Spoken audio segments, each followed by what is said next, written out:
Today I'm making a batch of gluten-free low-carb buns because my family is having burgers tonight for dinner, but these are a great thing to make ahead, and then you can slice and freeze them so you have them ready whenever you need one. We're going to start by grinding our flax seeds. I've got golden flax seeds here. It's a more mellow flavor, but you can also use brown, and you can use pre-ground flax. Just make sure to go by the weight, not the volume measurement. And then we're just going to add the rest of our dries and mix that up. And then next comes our wet. We need really hot water.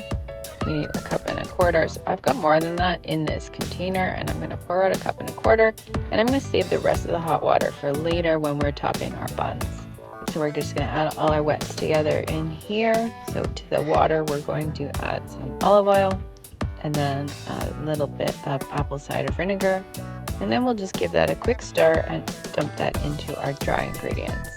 Because it's hot water, you don't want to get it in there with your hands to knead this right away.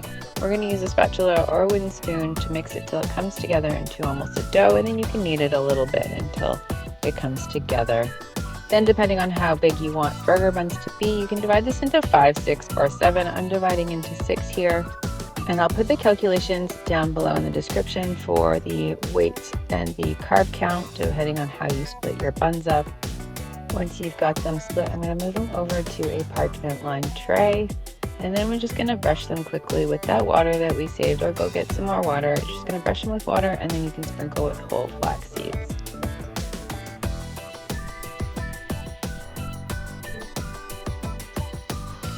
Then we're going to pop them in the oven and bake them for 30 to 40 minutes. At about 30 minutes, you can check on them. This was 20 minutes in.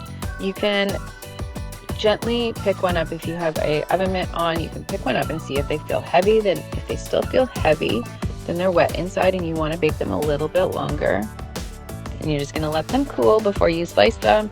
Then you can slice them all up and either enjoy them right away, or if you have any leftovers, I like to stick little pieces of parchment in between so that they don't stick together when you freeze them.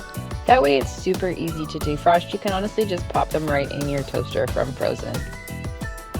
Hope you enjoy them as much as I do, guys. See you next time.